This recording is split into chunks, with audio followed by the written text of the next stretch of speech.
Hello everybody and welcome to the 3 Bros Studios. I'm the manager, of course, Tai Tiger, and today's video I'm joined by one of our council members, Billy, from Billy Collects on TikTok. He is joining me today to talk about the top 10 weapons/items from anime. Now, of course, this is a very vast, sort of prompt here, because there are hundreds upon thousands of animes, and within those animes, there are millions of different types of weapons and items. There's definitely going to be a part 2 to this at some point down the line, and this list could be vastly different for every single human being who watches anime. So this is why I decided to go with Billy. He's a big watcher of anime and has watched lots of different animes to myself. So that being said, I cannot wait to dive into this video with you guys. Do, of course, make sure that you leave a comment down below and let us know your favourite weapons/items in anime. The reason why I'm saying /items because my first pick technically isn't a weapon, but it does kill people. We'll get into the video, and of course that will be explained. Do make sure you subscribe to the channel if you guys haven't already. Do check out the other videos with the 3 Bros and our council members. Make sure you check out the shorts if you're a short watcher, and of course check out the other 3 Bro channel, that being the 3 Bro Audio Library, being our audio drama channel where all 3 Ranger Bros have collaboratively combined our collective writer abilities and created new stories for you guys to listen to. Without further ado, let's talk our top 10 weapons in anime.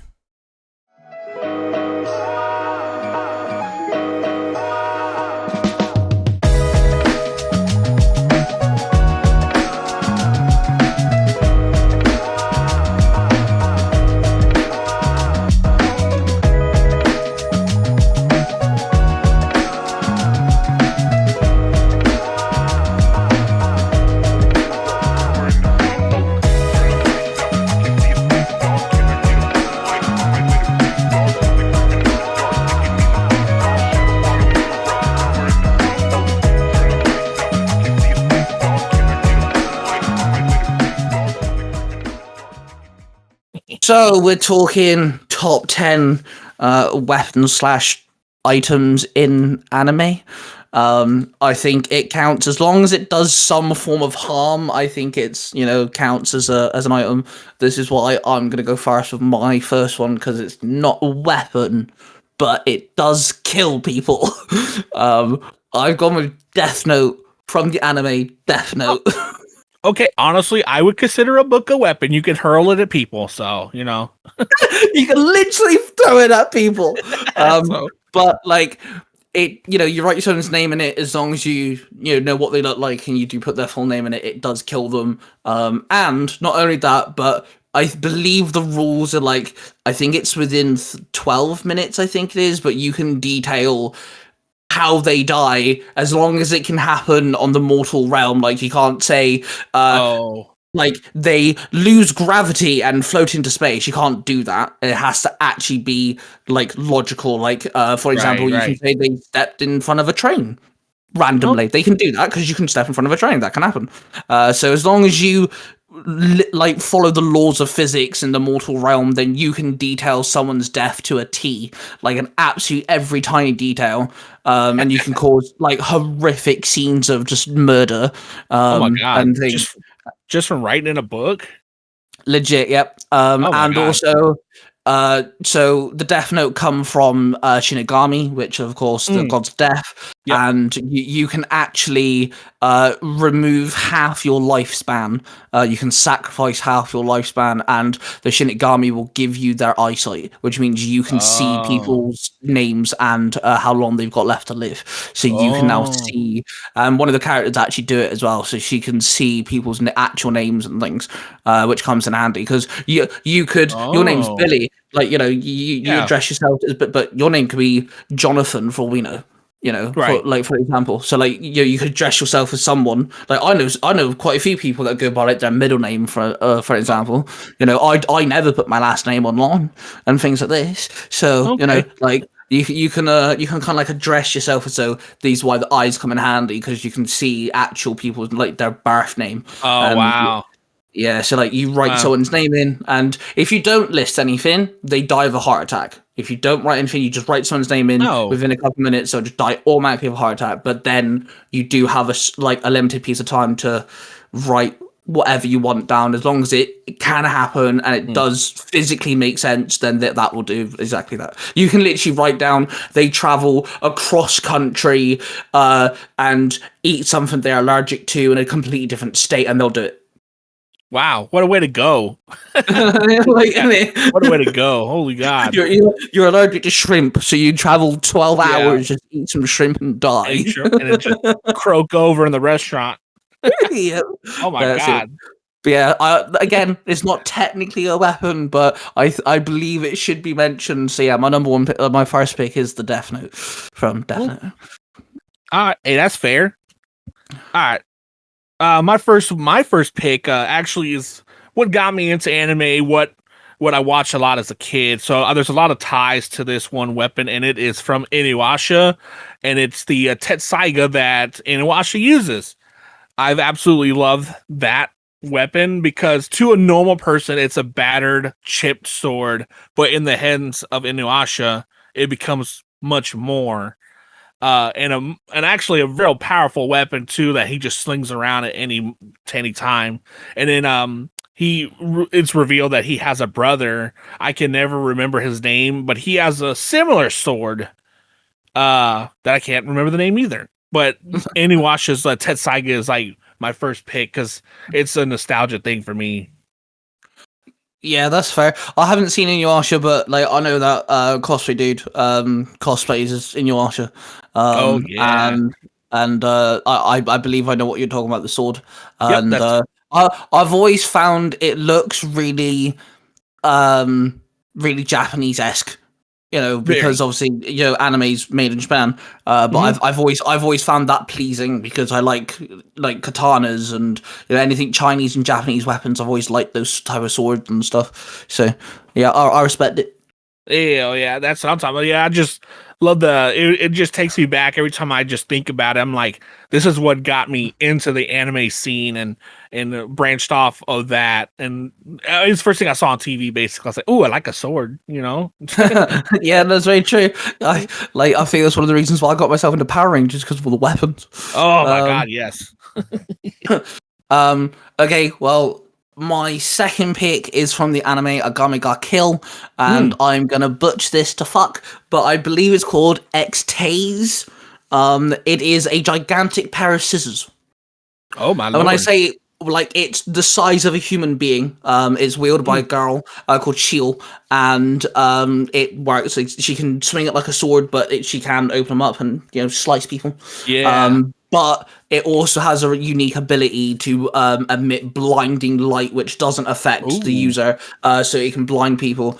So in Agami ga Kill, they are like, I can't remember how many number of them, but they're called Imperial Arms. Basically, they're relics, which were made. Like, they're not just weapons; they're also equipment. But they are created by forms of magic, and most of the main characters and villains have these sort of Imperial arms, and one of them is a gigantic pair of scissors. The pin that holds the scissors together is a panda, which I like pandas. That's really cool. And yeah, so she swings this round like it's stated that it has no weight. It's light as all hell. Like, it's weightless. So you can swing this. She basically dances with it. That's how she swings it around and stuff, which is really cool. And Agami ga Kill isn't shy to, like, blood and everything. So, like, she shreds monsters to bits with it and stuff. And then, like I said, it emits a blinding light, which always looks really cool to see. But I just find it really funny that it's a gigantic pair of scissors. Yeah, like that amuses me a little bit, you know. I don't know why. It's just a gigantic pair of scissors, and it's funny because you said about how you know, Inuyasha kind of got you into anime. Agami ga Kill was the very first anime I found by myself, and I watched for myself. So my introduction to anime was Digimon, Pokemon, and Naruto. But my brother and my uncle got me into those three. So Agami ga Kill was the first thing that I got myself I went to go look for an Gamma Kill was something I found by myself, and I binge watched it, and I was like, oh my god, I'm so glad I found this. Like, I don't like it's really short as well. It's only like less than 20 episodes. That's a it's speed run. yeah. I've always wanted. Because there's like I think it's stated there's like over 100 like items, but there's only like less than 30 that get shown. I'm like, please do like a second series and show off some of the other items, you know? Yeah. But out of all of them, my favorite is just a gigantic pair of scissors. She dances with the fucking thing and just slices through people. It's great. You actually remind me of a new anime that just came out called Gachakuda, and they all have relics that they carry around, and their powers is to channel their relic into like a weapon. And one of the girls actually has a giant pair of scissors. It's funny you mentioned that. That might get brought up later down the line. Oh, hey, okay, all right. Hey, all right. Let's see what you choose from there. All right. Okay, so your next pick. All right. So my next 3 picks are going to be from one anime. Because there's multiple different things in this anime that you can't just focus one specific thing. So each character I picked has a certain weapon that there's 3 different types in this show. So I'm gonna run it down. So it's from a anime called Kaiju number 8. And the first one is going to be from a character called Jin. He's the captain of the 1st division. And what they do is it's just basically like a defense force, and they go around fighting kaiju to protect Japan. And you have like basic power suits that can tell you your like capabilities on a percentile range. But when you score high enough, they actually grant you a weapon that you could probably like combine with. So Jin, he's the 1st generation. Like he actually holds a Kaiju 1. So basically what they do is they kill the kaiju, a strong kaiju, and then they rank them on a scale, on number scale. So Kaiju 1 was the first one. And then they basically take the DNA of the kaiju and infuse it into a weapon. And so Jin actually holds a double-sided, like massive sword. It's like this double-edged like sword that's like probably 7 feet tall, and it has a gun in the middle of it. So when he could pierce something with the blade to open it up, and then shoot this like power beam into the creature, and it like makes him expand and blows him up, basically. That sounds awesome. I need to watch Kaiju number 8. And then so Jin is actually one of the very first trial runs of a human body part, kaiju infused body parts. So Jin's eyes are actually the capability of Kaiju number 1's eyes. So he can see 10 steps into the future. So that's why he's so well equipped against giant kaijus by himself, because his speed, agility, strength, and then he uses his kaiju eyes to basically see into the future of the next attack. And that's how he weakens and kills the kaijus. That sounds sick. But as soon as you said sword and gun, I was like, okay, this has piqued my interest now. I like it when 2 weapons fuse together. That intrigues me. Oh yeah, and he carries it around in a suitcase, so when he jumps and deploys out of the helicopters, like the suitcase breaks away, and then it just like opens up. It's like pshink, and then he's like, well, time to go. Yeah, that's cool. I like that. That's really cool. So that's what I love about the handheld weapons for that one. That's my favorite one. Yeah, that's cool. I like that. So for my third one, I had to go with something from Bleach, because Bleach is one of my little loves for anime. I adore Bleach, and it was really hard. I do like a lot of the swords in Bleach, and I was like, okay, let's just go off like, you know, if I had to pick a couple tops, I was like, okay, top 3. I got my top 3. I had to pick just one, and I had to go with Zenbone Sakura, which is used by I'm actually gonna butcher this. Byakuya, and basically it looks like just a normal katana. Obviously, all of them do. And his Shinkai, which is their awakened form, basically is he will the blade itself will scatter into really small, tiny blades. It kind of like breaks into loads of little small pieces, and the release command is scatter. So you'll say scatter, Zenbun, and Sakura, and the blade just breaks into loads of small pieces, and they float around. And he can swing the handle, and this like mist of blades will swing around. And the reason why it's called Zenbun and Sakura because the Sakura tree is a cherry blossom tree. And they're pink petals, and when the blades spin around, it looks like cherry blossom petals, so it looks very pretty. And then his Bonkai, basically he'll drop his sword and it will hit the ground, and it kind of like phases into the ground, and it kind of looks like water ripples, and then I think it's like hundreds of these massive katana blades will rise from the ground on both sides of him, and they then shatter into petals, and it goes like 100-fold. And there's and like they can shred through creatures and people. Like you don't escape that sort of thing. Like you are being attacked by very deadly mist, basically. It's very gorgeous, absolutely very pretty. I think it's like really stunning, very well animated as well. And it kind of goes against Byakuya because Byakuya is a bit of a dickhead. He's not a very nice person. So the fact that he's got a really beautiful like looking weapon kind of goes against his character, which is quite cool.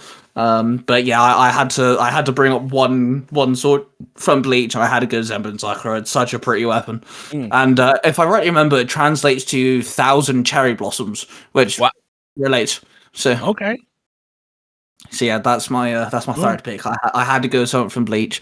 Oh wow! Fun fact: I actually had a cherry blossom tree in our backyard growing up, and beautiful. Oh yeah, they're stunning things. Beautiful. Absolutely stunning things. Yeah, definitely. Hey. So my third pick. So in Kaiju 8, we talked about the Kaiju infused weapons. So my third pick is going to be the Kaiju infused armor suits. So in there, we see 3 suits, but we only really see one on screen the most because the other 2 kind of killed the users. So in the suits, they basically like infuse 4 suits. There's 4 suits, but we only see really 2 of them. But basically, like if you score high enough on your power suit like capability, you can actually see if you infuse well with this bodysuit, and the suit basically just like tenfolds your speed, agility, strength, and then if you're using a weapon like a battle rifle, it actually makes that battle rifle into like a plasma beam cannon, and you can basically like shred chunks of forest away with one shot. And so the one I was looking at the most was the one I really liked the most was his name is Reno, and he's just a basic grunt soldier that I think his mom was a user of a suit, so he has passed down through the DNA through his mom to ability to wear a suit. So he wears weapon number 6. It's a battle suit, but it's a double-edged sword because like the moment you get unbalanced within your power set and the suit set, it starts to kill you. But for him, he can break his bones, like he can be completely like compound fractured, but the suit won't let him feel it. He'll keep going and going until the battle's done with. But the weapon 6 suit is from Kaiju number 6, which is considered king of the Kaiju. It's like their variation of Godzilla, basically. And so he runs with the battle rifle, but his battle rifles basically becomes his plasma cannon, and the suit enhances his power with it. But I love it because like there's like a scene, there's like a whole episode where he's got like every bone in his body is broken, but he can't feel it because the suit won't allow him to. So so it's pretty good. So basically, he's dying to fight a kaiju. I think it's Kaiju 11.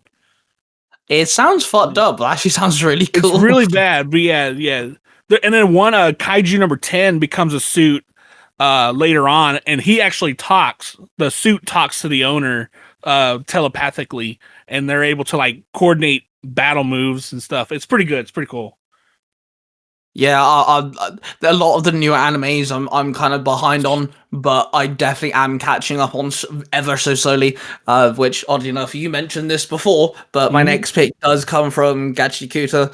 I haven't finished it yet. Oh, I'm like halfway through. But my favorite weapon is actually one of the first ones we see, which is it Engine? Is that his name? oh yeah, The engine. Yeah. Yeah, Huh? the Unbreaker, which is his Oh, umbrella. I adored oh, as soon as when his oh. introductory scene where he shows Yes. up and blows up that trash monster. Holy crap, that Oh was my so god. sick. Oh So my to god. explain it for the people, the way that the weapons work is basically it can just be a random item. It can literally Mhm. be anything, but they need to have some form of like connection to it. And then when they kind of go into like battle phase, I think is the best way to word it. Mhm. The item then kind of like changes and morphs into more of a weapon type thing, and the umbrella becomes bladed with a like Yes. a spear point, and it has the ability to become like a shield, so it's like almost indestructible, can act like a shield. Mhm. He can use it to float in the air, and it can spin at rapid rotations and Yes. become a drill, which is absolutely amazing. Which that's what you see in his introductory scene. Is Yep. that it's so good. And I've also learned that he can kind of like attach it to a wire and like throw it and stuff Mhm. to like long range attacks, which is really Yep. sick. But I have seen other weapons in Gachikuta, but none of them have really like spiked my interest. Like they're all really good, but none of them spiked my interest as good as the Unbreaker because it's so Oh my weird. god. It's an umbrella. It's an Yeah. umbrella, man. But it's So so like it's so well done. so totally off topic, but have you got to the part where they're inside the trash beast?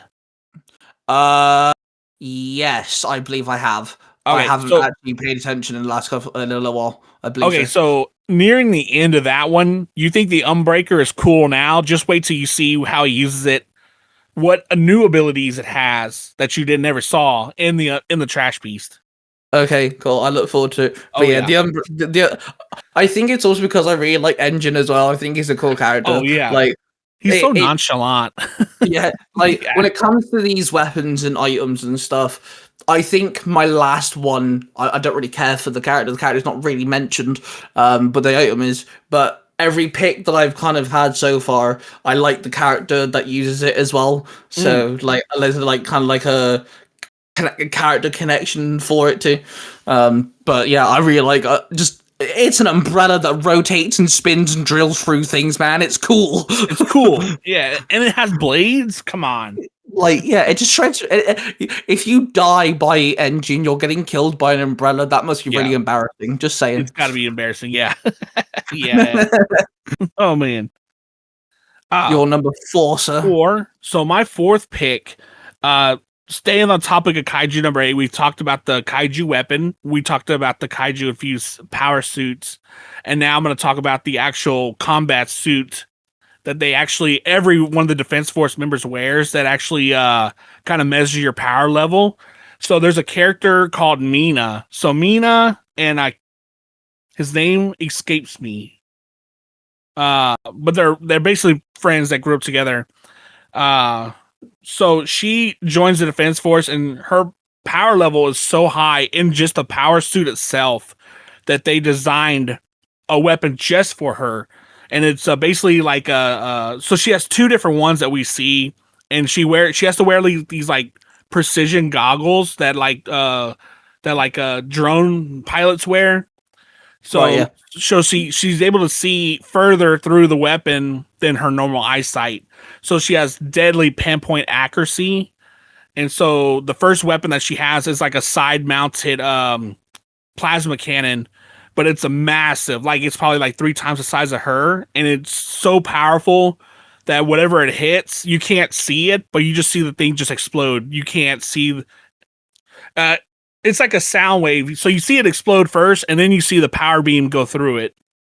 Nice. So, so she's absolutely deadly with that. But if the monster is stronger than they think they originally thought, or massive compared to what they fought before, she has a special giant. It's like a looks like a telescope like on the top of a building.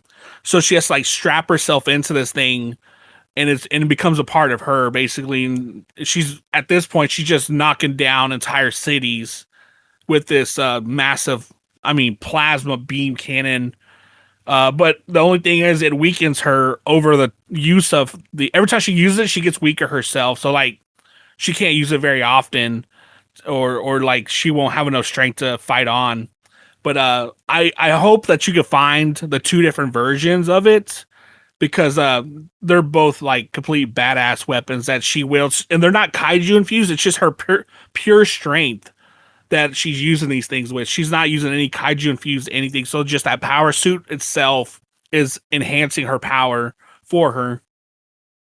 Yeah, that sounds cool. I like it when there's characters that are like, they're just OP. I like characters that are like, here's a world where it's a good power system, but one character is it's just them. Yeah. You know, like it's just them. Like they don't have the same power set as everyone else. It's just them and their pure like physical willpower and strength. That's it. There's a character in Naruto who can't do any special abilities, but ends up being one of the biggest attacks in the last major fight in Naruto, and does like massive damage as well, almost killing himself whilst doing it. But he doesn't have powers like everyone else does. He mostly does taijutsu, which is hand-to-hand combat. But this one move, it should have killed him, but it doesn't. And it's a case of like, it's one of the biggest attacks against the final fight. It was so fucking good. And it's just, he doesn't have powers like everyone else does. So I like it when a world, like a story does that. It's like, hey, here's a massive power system. We're just going to give this one character who doesn't have the same power system, and they still kick ass. Yep. Some OP stuff. I love that stuff. Yeah. Yep. Oh, man. Well, talking about Naruto, my last pick does come from Naruto. This is my introduction to anime that wasn't Americanized like Pokemon and Digimon and things. So Naruto was my introduction to anime. I had to mention something. So this is the one where like the character really isn't mentioned, because there's a collection of weapons called the Seven Swordsmen of the Mist, and they're the 7 ninjas who have a unique weapon each. We do get introduced to one of them in the first major arc of Naruto, and his sword's very cool. And in Naruto Shippuden, we do get to meet all 7 ninja swordsmen, but they're reanimated. They're kind of like, think of it as like they're brought back to life, but they're controlled by someone else, sort of thing. So they don't really have a lot of backstory. It's more based off their weapons than anything else. The weapon's called Nabari, and that means sewing needle. It's a long sword, which is really incredibly thin, and it looks like a sewing needle. And the whole point of it is it's attached to this really thin metal wire that's meant to look like thread, and the user basically will run the sword through people and then use the thread to tie everyone together. And so you just get a whole bunch of bodies strung together by this wire, and it's really, really sick. He literally is known as the Stitcher because he will just stitch bodies to like people together through, and it can penetrate almost anybody with almost no effort, because obviously he just puts his chakra to it and it just runs through people, and it's literally stated in like legend that the sewing needle was able to stitch multiple people together with a single thrust. So the user's called Mangetsu Hozuki, and he wears a mask. He looks pretty cool. He looks pretty sick. But again, he doesn't get much history. He's just there for just an off-fight type thing. But it's more about the weapons themselves because they get reused. And there's the 7 swords of the mist are very cool. They're all unique and everything. But I do just like the sewing needle the most because I think it's a bit fucked up. Yeah, you're sewing people together. I'd hate like that. Yeah, like Naruto isn't that gory. It does have a little bit of blood, but it's not like, massively into gore or blood. It's not like Invincible, where like, I know Invincible's a cartoon, but like it's not like Invincible where like people are getting blown in half and shit or anything. Like the most you'll get is a few cuts and someone coughing up a bit of blood. So the fact that you have someone sewing people together, it just stands out a little bit. Just stands out a bit more. But yeah, it's a really cool weapon. I've actually started Naruto, so I have now got to see the 7 swordsmen. So How far are you in Naruto? I'm just finishing up the uh Naruto Shippuden. The Uh, beginning where he's like a kid. yeah. So, if you've watched Naruto, then Zabuza, Okay. the guy who fights Kakashi when they Yeah. go on their first mission, he's one of the hidden swordsmen. His sword is one of those swords. Oh. His is Executioner Blade. It heals when it you can break into pieces, but as long as it's got Right. blood on it, it can heal itself. Right. Is it the one that the big giant star one then? No, it's the big great sword guy. Oh, The I guy get who it now. goes after the bridge builder. Yes. Okay. I got you. Yeah, Oh. his big great sword is one of the seven. He's one of the seven ninja swordsmen of the mist. Ooh. So Okay. yeah, his sword's the Executioner Blade. That's a very cool one. That's the main one really that they show off, but there is others. Oh. But yeah, the sewing needle's my favorite one. I think it's a bit outlandish. Hey, there you go. Anything that sticks out, honestly, that's what I love the most. Yeah, Yeah. same. hmm Ooh. So I guess my last pick. Yep, your last pick, Billy. Sir, So, what's going on? so my last pick basically is I can't specifically pick one sword from Demon Slayer. That one holds a lot because that's the first series I've watched like through and through, and the movies, TV shows, I've watched everything. You know, but they're called the Nichiren swords, and every Demon Slayer has a variation that of that sword. That's the only sword that can really kill demons. And what they do is they basically use ore to make these sword blades and then Nichirines. But I love the idea of them because they're all specifically designed for their users and how the animation works with their power set, and that some are brute force, like maybe Shinobu, where she uses poison within the blade to kill demons instead of the actual blade itself. So I love how just every demon slayer has a connection to their sword, and like it's like basically tailored to them. So, as you go through the series, you see these cooler and cooler blades and techniques that they use. And so I love all that stuff. The Nichiren swords from Demon Slayer, probably like I have all of them up on the wall right now, so you can't say I'm a big fan of them. So, love them. Wait, so let me get this straight. You're a fan of Demon Slayer? Oh, big time. It's the dad joke. It's the dad joke. It's the dad joke of the day. Time. Yeah. Oh my god. Yeah, so I have all their swords, and I just can't find one of them because he has a giant battle axe and a mace, so I can't I can't find a battle axe mace tied by a chain, so I can't find that. Yeah. Yeah, good. Fair enough. Yeah, Yeah. Demon. I want to watch Demon Slayer because obviously, I know So that good. you're into it. I know Cosplay Dude's into it, and A Crown's into it. Oh yeah. So I need to watch Demon Slayer now, that for sure. Love it. Oh, speaking of Gachakuda earlier, I'm wearing Oh, I got him. oh, I love him so much. I He's love such a him. good character. I couldn't Such stand a I good couldn't character. stand his ass when I first met him, but then as you saw later, I was like, okay, I kind of like this guy's his technique. I love his stuff. So He stood out to me like massively in like his first major fight as well. I was Mhm. like, okay, I like this dude. This guy's kind of creepy. Yeah, even though he's a bad dude, I like him. I was like, ah, damn it. Yeah, see, like I find with anime, it's very specifically with anime, they make good villains, man. They make do. like Madara from Naruto is one of the Mm. best villains of all time. I do not care what anyone says. Yeah, Like yeah. he's such a good villain, and it's just like so many animes have good villains, and it's like. Why can't like we do this sort of shit? Why are all of our villains boring? Oh my god, yeah. In Yeah. comparison, our villains are just boring. And I think that's the one thing I really like about Demon Slayer is that they're demons that they fight. They before they die, they always tell a backstory, and they're always like real tragic of why they turned evil, or if they had no choice to turn evil, or if they, it's so crazy how like they fill the story in. You're just not fighting a demon. You're fighting somebody that was protecting his sister, and he turned evil to protect her. So Yeah. Love it. Love it. Yeah, it's cool. Yeah. Oh man. And then also, so we have I'm representing our local baseball team here. They are called the Round Rock Express. The city Round Rock was basically built around train tracks and stuff, but they released these hats a little early for their Hispanic Heritage Month.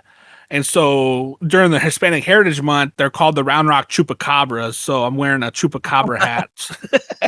That's cool. I love it. So yeah, just a little backstory on them and why I'm wearing this. So gotta throw some respect out there. Nice. Oh man. And there we have it. We are done. I hope you guys enjoyed this video. Do let me know what you guys think of our list, of course. And like I said in the beginning of the video, do please make sure you let us know in the comments down below your favorite weapons from anime. Let us know if you want us to do a part 2, of course. And with that being said, don't forget to hit the like button, subscribe button, and notification bell if you guys haven't already, because it does show your support, and we greatly appreciate every person who hits that bell so you stay notified and hits that subscribe button, boosting our numbers up. We appreciate everyone. You can find us on TikTok, and of course check out the other 300 Bro channel, the 300 Bros audio library, which is where we create audio dramas. All three of us combined our writing abilities, because we all, of course, write our own audio dramas separately as well. We do love you all, raw with passion, and we shall see you guys in the next video.